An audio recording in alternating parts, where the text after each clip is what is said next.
Police hunt for messages, calls, threats to prove coercion or complicity. With no hard evidence, every word is fragile. Fear collides with the weight of justice in the interrogation room. Officers log every trace, every broken phrase. Okay. Was any of that ever sent through a phone call, phone conversations, anything like that? Okay. Anybody over here?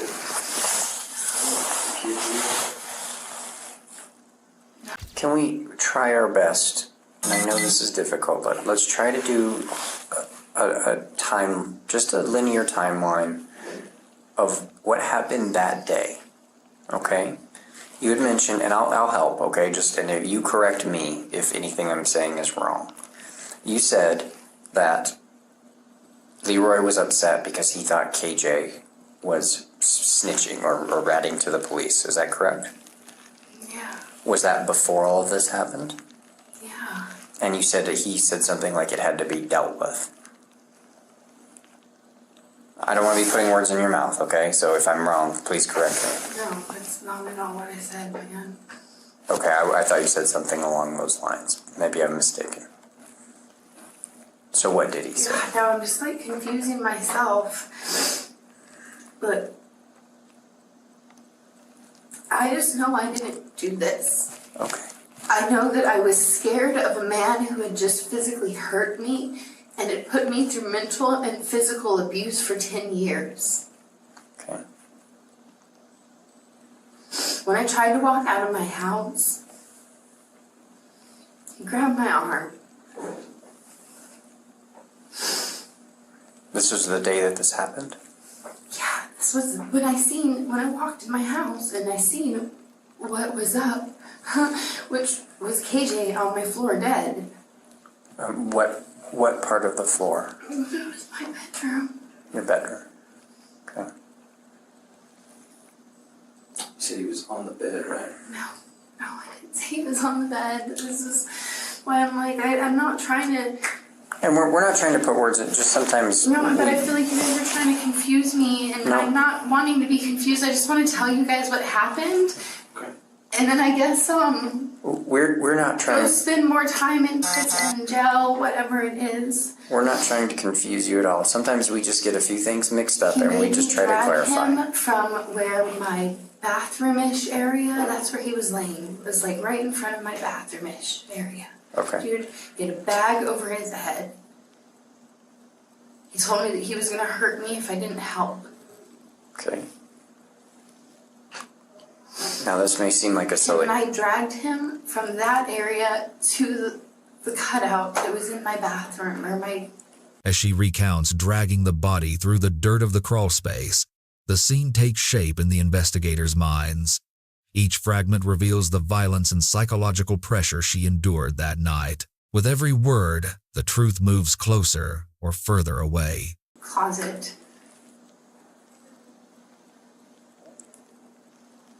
And then I told him I was done, and he's like, no, you have to help me. I can't move him.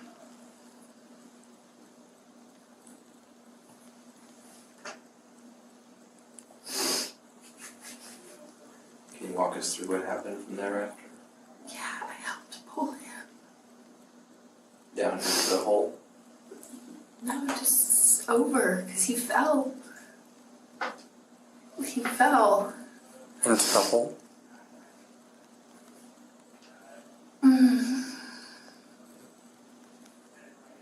He fell out of the freaking closet, dude. He fell down. There was no hole. He fell. And he made me fucking drag him. In the dirt? Whatever that shit was. No, in the crawl space is what you're talking about. Is that right?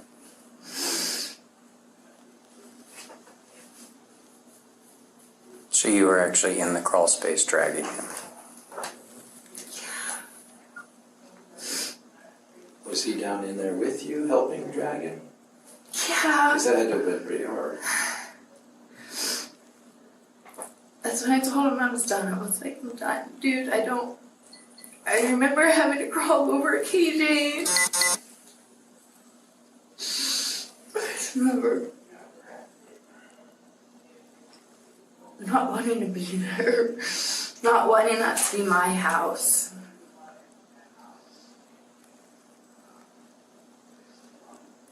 Did he still have the plastic sack on his head when he was buried?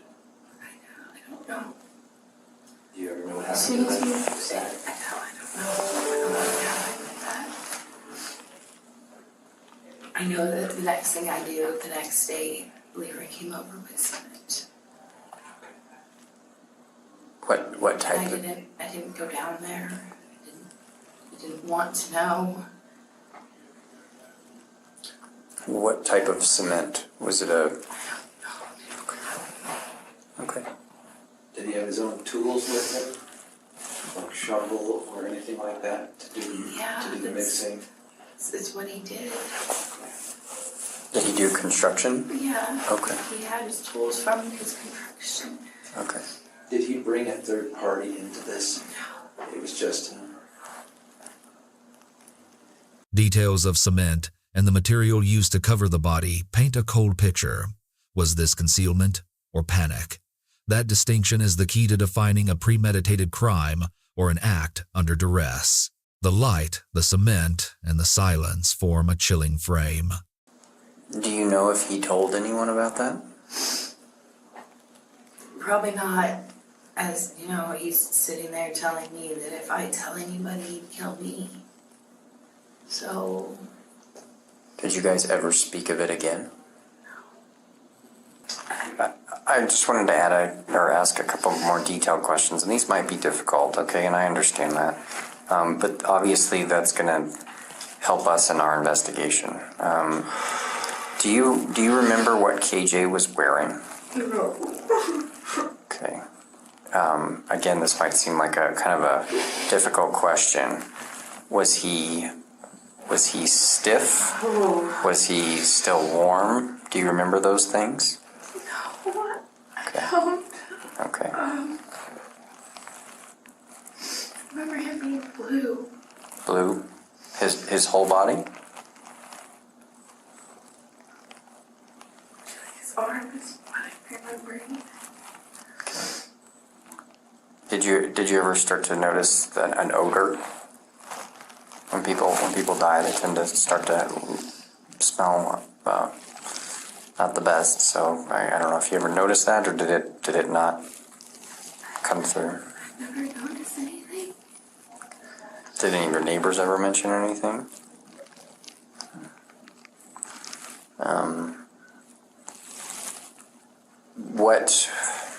What did you think happened when you came home and you saw KJ like that? Did Leroy kill him? Did Leroy say he did that? Yeah. Did he? And I think I might have asked this, but so I apologize if I'm asking it again. But did he ever say how? I didn't want to know. What did he say exactly? And when you say he said he killed him, what did he say? They had to. They did it to protect us. Did he say what that meant? No. Or did you take it to mean?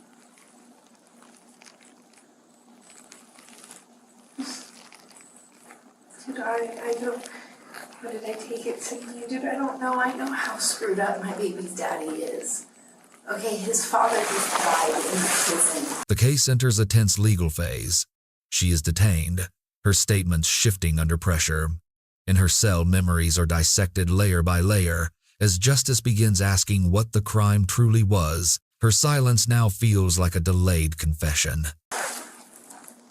Because his dad's a murderer. Like, the dude is fucking twisted in the head.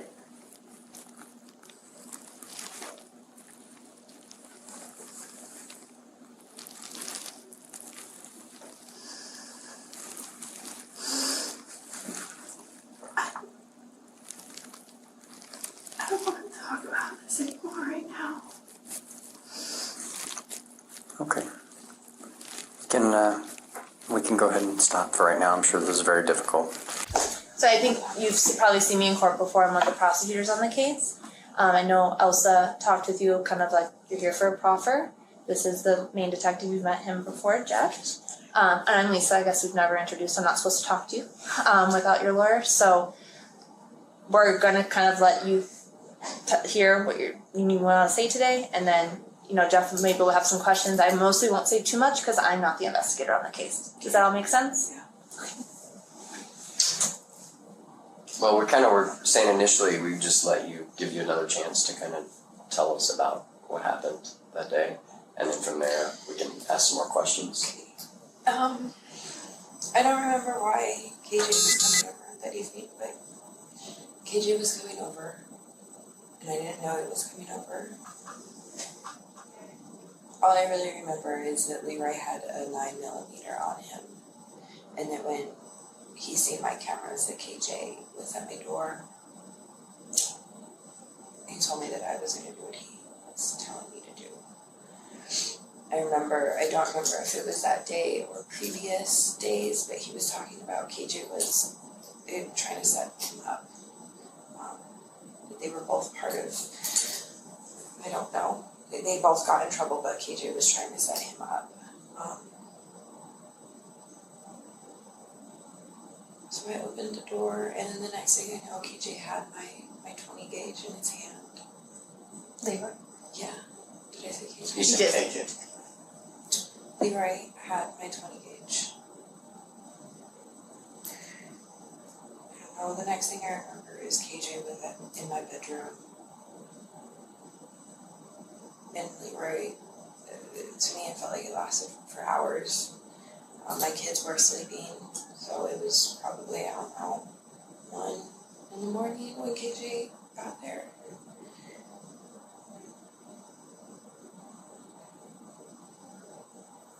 I remember Leroy hit him with a hammer at one point in front of my bed. And then he told me to go get a bag. And he said that there was people outside watching the house for him.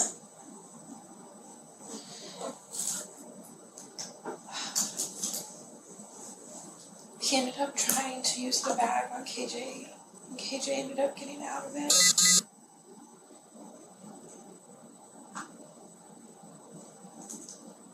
Like I said, this lasted for hours. And the next thing I remember is he told me to go wait in the living room.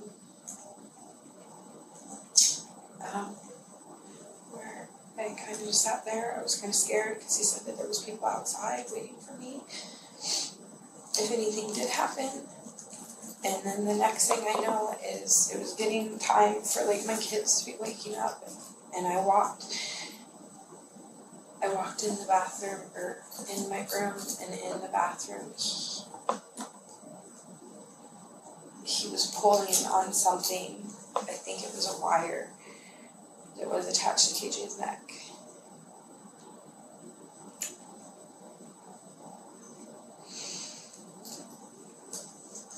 He told me that he was going to hurt me if I didn't help him after it was done.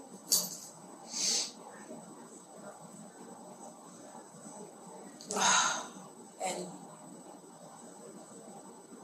I don't know. I had to help him slide the body out of the bathroom.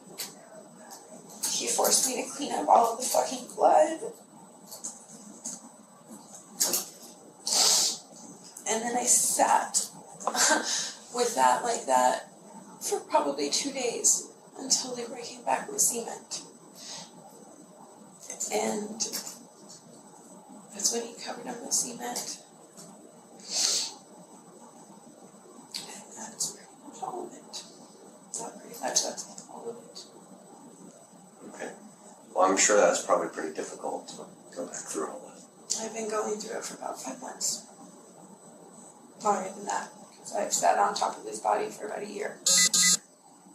What started as a story of a sudden discovery turned into hours of torture.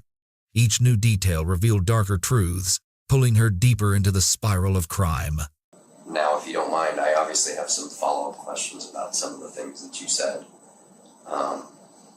You said that night KJ was coming over, did you know he was coming over, or did he, okay, did Leroy say he was coming over? I don't think either of us knew he was coming over. Okay. Do you know how he got there? I think from my Uber. Okay. I don't know. I don't think there wasn't a car there. Okay. Had he been driving a car or anything like that? I mean, I know They both a long time ago we discussed it, but. They both stole vehicles, that's what they did. Either of them had vehicles. Okay. You said when KJ got there, Leroy saw him through cameras? Yeah, I had cameras all around my house. Okay. Is that like a web-based camera or like a recording camera? Or how did that work? I had a Genie. So, Was that the brand? yeah. So when Leroy saw that KJ was knocking at the door, what was his reaction? He grabbed his pistol. Okay, and is that you said the 9mm, is that right? Yeah. Okay. The 9mm you guys took from me, I bought that like a month before you guys arrested Right, me. no, I know. So, he had his own 9mm. Yeah. And he pointed it at me and he said, I'm going to do what he said. So Leroy pointed a gun at you, Yeah. the 9mm, Yeah. and said, you're gonna do what he So says. I answered this door. Okay. So you answered the door for KJ. Yeah, he told me to bring KJ inside. Okay. Was Leroy hiding? Was he in the back? Was he? No, he was hiding around the corner because they entered through my back door. Okay, so because I've been in your apartment, there's the The front piece door. of paper. Yeah, no one ever came to my front door. No one ever came to the front door, okay. So it was the back door and it was I just wanted her, she could maybe draw, like, we've been in her Okay. apartment, but I just kind of want to know, like, what you mean, like, where he came in. Like, if you could kind of draw, like, if you're looking down on the ceiling, like, what it would have looked like as far as where he came in, where he was hiding. back door. Okay. Here's my wall, here's my kid's room, here's the hallway, which led to my room. He was right here. This is my front door. Okay. And this is like where the couch and everything was? Yep. Okay. Couch. Fireplace. Behind the closed bedroom door, the sound of hammer blows mixed with loud music meant to hide the truth. A small apartment turned into an unthinkable stage of horror. Okay, understood. So Leroy's hiding here. Alright, and then KJ comes in this sliding door here. Yeah, he told me to let him in and to lock the door behind him. Okay. And then what? And then I brought KJ in, I'm pretty sure. I was like, hey, do you want to smoke? And that's when I walked past Leroy, and Leroy had my 20 gauge in his hand. Okay, so now at this point he doesn't have He didn't have the the 9mm anymore, he's got a 20 he had gauge my shotgun. Yeah. And remind me, but that was also in the apartment, was it not? Yes, that was mine. Okay. That's the one you guys have. Yes. Okay. And he brought KJ back, told him not to do anything stupid, and told him to get on his hands and knees. So he's pointing the gun at KJ. Okay, and what is KJ doing when he's doing that? Kind of standing there, I remember his look was of anger. And Leroy walked around and got behind him in the living room and told him to go back in the bedroom. And is that your bedroom? The one that's all the way at the end of the hall? Okay. Okay. And I know this is probably really hard, okay? But after they went into the back bedroom, then what? So I said he pretty much just tormented him for hours. Okay. Did you see any of that? I seen him hit him with a hammer. Where did he hit him? I don't know. I don't remember exactly. I don't know. I know that there was music playing. Loud music or? Yeah, like loud music playing. Do you remember a song, like a specific band or a song or anything? No, it wasn't anything of mine. I remember at one point Leroy was telling him, because they were best friends, something the song was saying. I remember Leroy being like, oh, see, you're supposed to be my friend, or something. I don't know. I don't remember the song. I don't remember a lot that happened within those hours. I remember he hit him with a hammer. Do you know, was that hammer still in the apartment when you searched it? If I'm correct, it was on the back porch. It was a sledgehammer. Oh, a sledgehammer, not like a. No, it was like a mallet or. More horrifying information will follow, and now the full picture unfolds in front of us, and the true monstrosity of Leroy Crawford is revealed, both in how he murdered his best friend and of his relationship with Casey. Accusations that KJ was working with the police twisted a 20-year friendship into a reason for violence. Endless interrogations turned the room into a living hell. Did Leroy come and go out of the room, or was he back there the entire I time? was back there the whole time. Okay. I'll ask first, did you ever hear any gunshots? No. Okay. Did you ever... So when Leroy takes KJ back to the back room with the shotgun, did he have the hammer too? No, I'm pretty sure the hammer was in with his tools, which was right there. In the room? Yeah. So his tools were back there? Yeah, I'm pretty sure he hit KJ with the gun once. Okay. Before the hammer. And what makes you think that? I just remember that. Okay. So you saw that? I'm pretty sure, yeah. Okay. Do you remember where on his body? No. I guess I would ask what kind of, we're talking a shotgun, right? So it's got a stock and a barrel and everything. So when you think of hitting somebody with a gun like that, the butt of it, Yeah. so or maybe you could, I know you have the handcuffs on, maybe you could demonstrate that from him. I don't know. Took it and hit him. I'm guessing probably in the face with it. Okay. And then after that, was the door open or closed? Closed. Okay, so when did you see him hit KJ with a hammer? Somewhere within those hours. Okay. Like I said, obviously I was really high. Okay. I don't know. That's what I'm saying. I don't know. When I say tormenting, I mean he was just talking a lot. I don't know that. Leroy was? Yeah.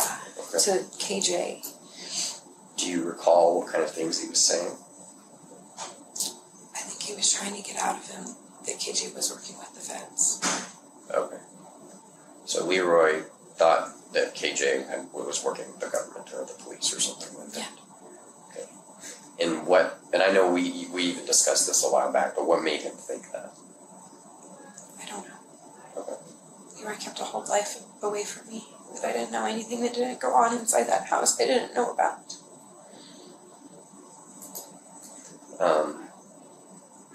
Alright, so now that we've gone through that, and I'm sorry I had to back up a little bit there, but now the sun is starting to come up and kids are waking up. Getting It's time close to waking up. Okay, I so walked back there and all I seen was KJ on the right side of my toilet, and Leroy had a wire wrapped around his neck and he was pulling on it from my fucking bathroom, like my shower. It was wrapped around the shower.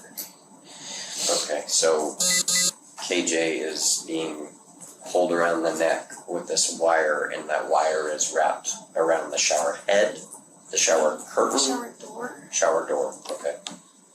And I'm sorry, I don't remember what your shower looked like. It was a sliding stand-up shower. Okay, with a door, a sliding door. Okay, so it's over the door. So at that point, did KJ look like he was still alive? No. All right. And I'm sorry, I know this is tough. What made me think What that? made you think he was dead? Or how did you know? Because clearly that's what Leroy wanted that night, was to kill him. By morning, as children began to wake, KJ lay in the bathroom with a wire tightening around his neck. The horrifying scene marked the end of his life. And he let go of it. The wire. Yeah. And all I remember was he was crying. Leroy was. Yeah. Did he say anything specific that you remember? I don't remember. But he was crying. Yeah. You'd mentioned that there was something over Carl's head, is that right? At one point. Okay, was it at this point? I don't know. I remember. I'm pretty sure he was covered. Covered with Because what? I don't remember seeing his face, dude. I don't remember his face. I don't really want to remember the face. Okay. But I don't remember seeing his face. Can you, and I know sometimes some of these questions seem silly, but I promise they're important. Can you describe the wire itself? I mean, You know, like people do wire jewelry Yeah. wrapping. I want to say it was kind of like that, but more for like some sort of work industry thing. so maybe a little thicker. Yeah. Okay. So then you said KJ was on the ground of the bathroom and Leroy left for 2 days? No, he made me push him with him. Because in my closet, which was right next to the bathroom, there was a cutout, Right. which led to underneath. So that was that night, or that morning, that night? That morning, night, yeah. That you helped move him into? Yeah. Okay.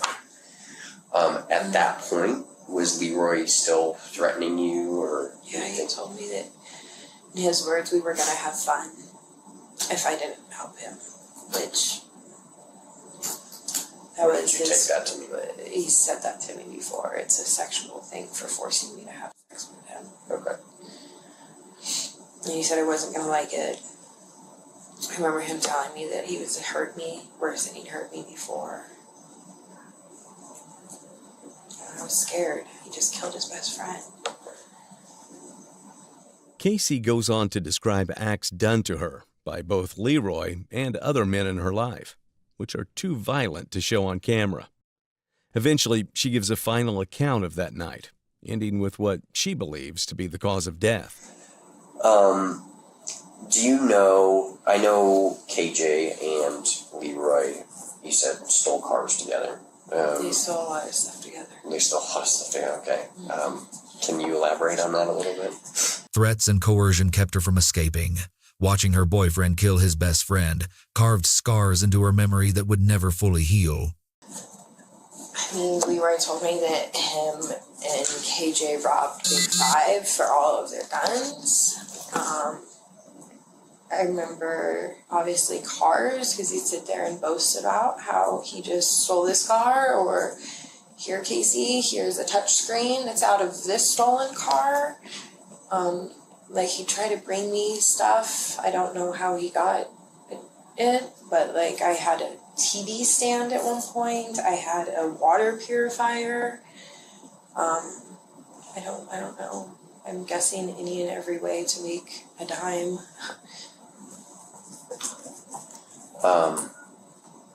Did you ever hear of an incident where Leroy, or Carl for that matter, shot at anybody during one of the crimes they were committing? Yeah. Okay. Are you willing to talk about that? I mean, I wouldn't mind so much if I could get something out of all of this. Which even then, I don't even really mind talking about it.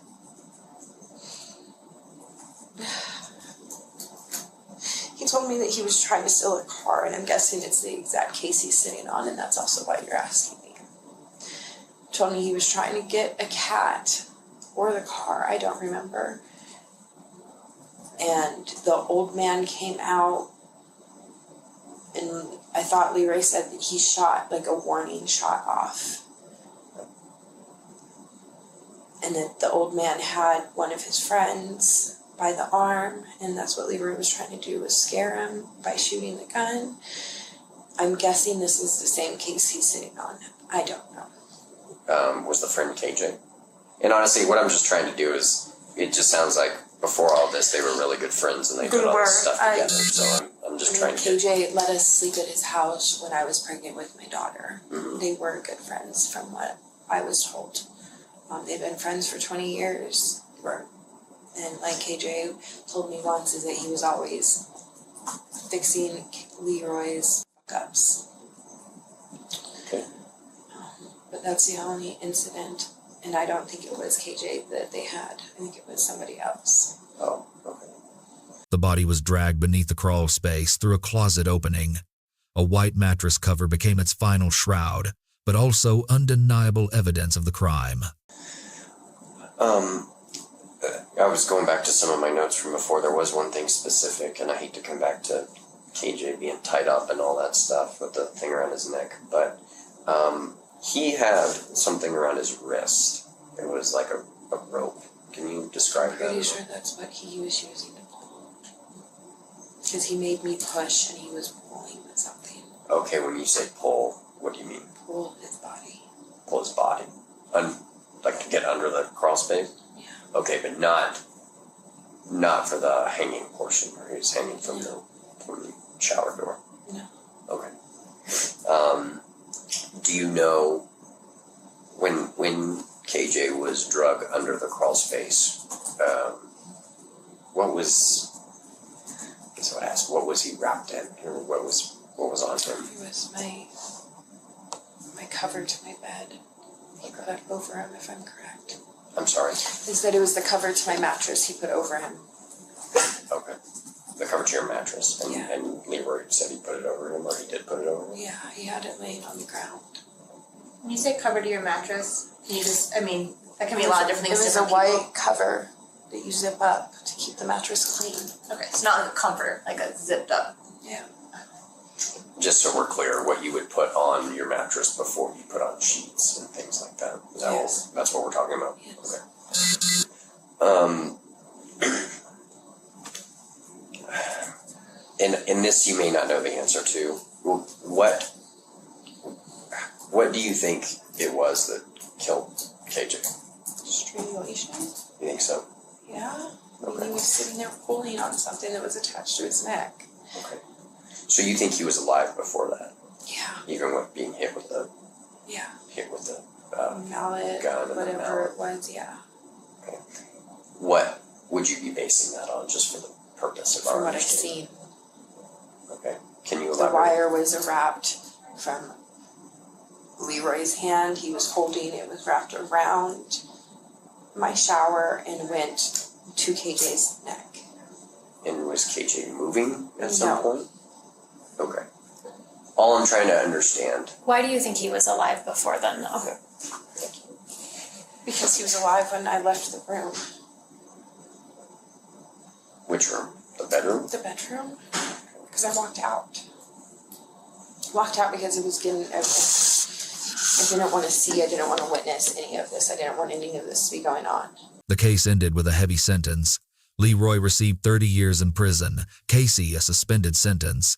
But for a grieving mother, justice could never replace her only child. This case will surely leave a lasting impact on the public.